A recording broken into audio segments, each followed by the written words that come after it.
Greetings, YouTube Nation. Today we're going to have an incredible shootout between this budget LP guitar from Westcreek called the Underdog versus one of the finest guitars in the world, in my opinion, the PRS Custom 2408.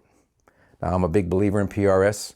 I happen to have a couple of these beauties, and I love the tone they have. But when I saw this Westcreek and not having a Les Paul, I decided, what the heck, let's check it out. So I ordered it, got it in, and I'm going to go through the build quality, the features of the guitar, and some of the upgrades you can do. But to be totally unfair, we're also going to do sound comparisons of the two, not only through a Fender Mustang LT25 budget amp, but also the ToneX, the incredible new pedal from IK Multimedia.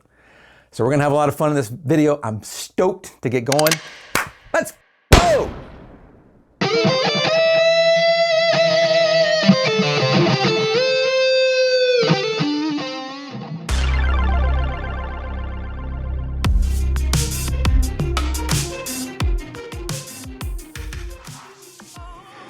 All right, guys. So let me cover some real basic things here. I ordered this guitar actually from Amazon. I love their shipping practices and it's so easy to return things. And this was my first Les Paul style guitar. It comes in a fairly sturdy box, nothing fancy here at all. I'm gonna pop the lid open. Now, this guitar has been out of the box already, of course. So let me move this. This was on top. All right. It did come in this like thin sheath of extra protection. It also comes with a user manual. And you get a truss rod key, right? And this was around the neck of the guitar as well. A nice little touch. And that is it. There's no, soft gig bag, gig case, or anything like that. Actually, you're not gonna probably expect that for this low of a price. So there is the guitar, and I'm gonna now pull it out.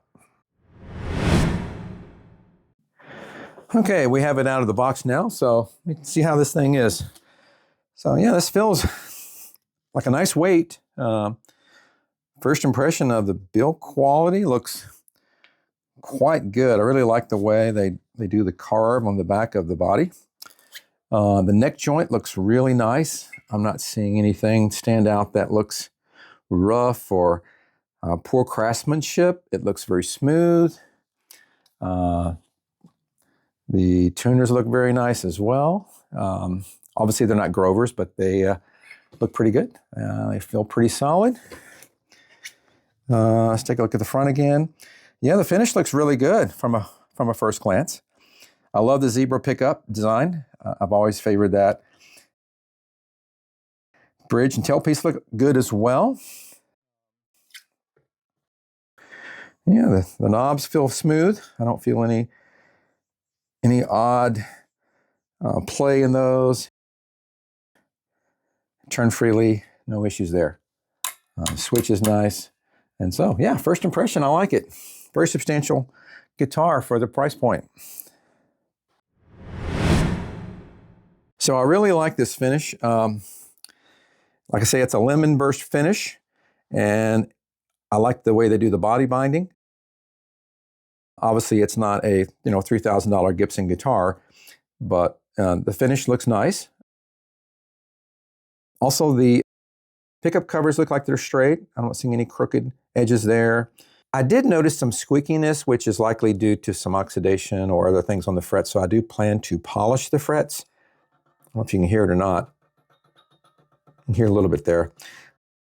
Intonation-wise, I did check the guitar up and down the neck, and there might be one fret around the 15th that was a little high, but now that I've played it some more, I'm not hearing it as much.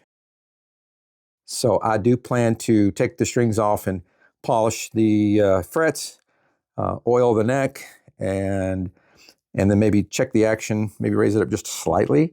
But out of the box, the intonation on this and the action are really good. And it's had no setup, of course. So many even higher end guitars do require setup. I don't feel any sharp edges along the frets. The workmanship there is very good. It's very comfortable. The rosewood neck looks very nice. The inlays look like they're very well done. I don't know if that's, pearl inlay quality of, of higher end guitars such as Gibson and such, but it looks very nice.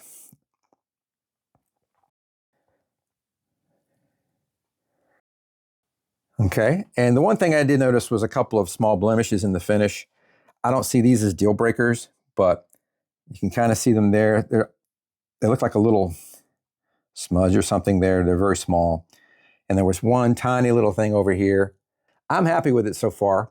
And so we're going to go through more of that. But again, for this price point, I think it's quite a deal. One other thing I did want to mention about the workmanship of the guitar is the nut.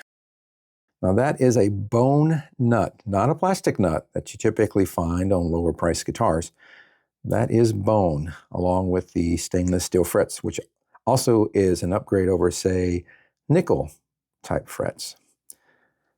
Okay, I did want to get a measurement for you guys so you could see the string action height at the 12th fret. Again, this was with an open E string. I don't have the first fret capoed, but you can see it's around 1.75, I guess. One of the things I do want to talk about is the upgrade options for this guitar. So I've popped the back cavity plate off of the Les Paul guitar, and you can see the plethora of wiring in there. The bottom line is these are 4 conductor pickups in this Westcreek Underdog guitar. Now, why is that important?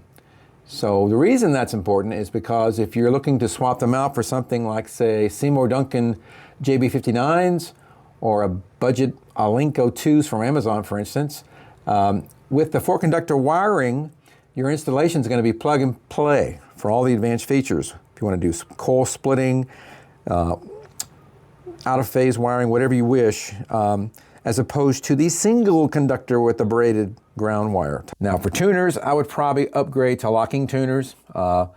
Grover or Goto makes tuners anywhere from $50 to $100 for better stability, like say during gigs. In terms of the bridge or tailpiece, you could go for Tone Pros or similar type bridge if you want more sustain, more intonation, tweaking capability. As far as electronics, that might be an area I would definitely think about too for new pots and caps and switches. That can clean up the signal path quite a bit and the cavity is very spacious, so it's very easy to work in that side of this guitar. So you could spend as little as $100 to $200 to improve the guitar and make it gig worthy. If you care about that, and if you're decent with soldering and so forth.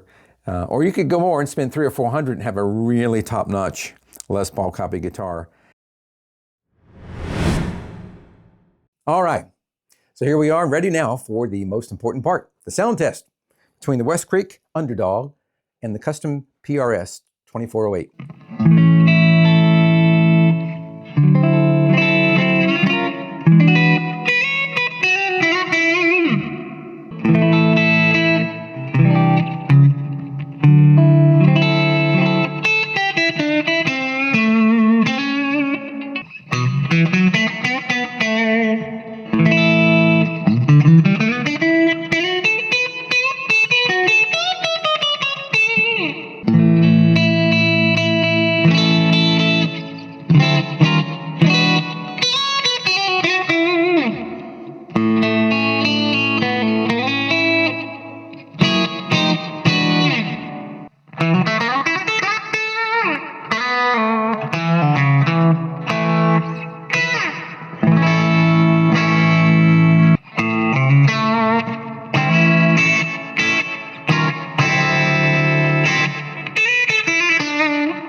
All right, so now I have the Westcreek, and we're going to go back to the neck pickup, full tone, full volume controls, using a high gain amp setting on the LT25 called Silky Solo.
All right, that concludes our little test with the LT25 amp between the couple of patches in both guitars. Let's now move over to the ToneX pedal.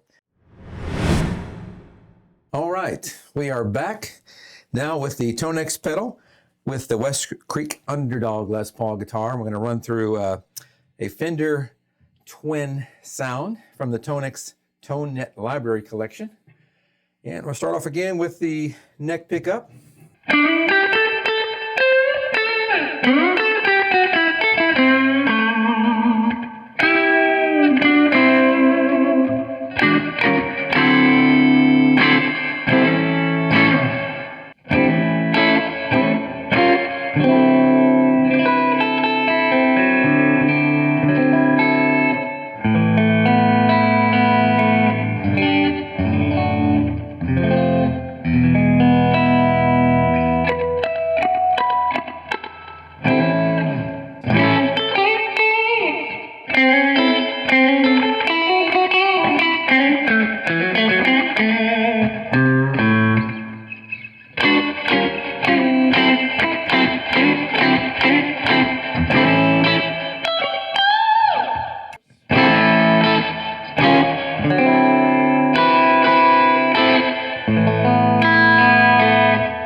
Preset Perfect Marshall from the ToneNet library of ToneX. So let me bring that up. I'm going to go down here and change this to a different bank. And there's Mr. Perfect Marshall. This is a pretty high gain amp.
Let me know what you think about the sounds of the Westcreek Underdog versus the PRS guitar, because it's not night and day. I would have thought the Westcreek would have done much worse, to be honest.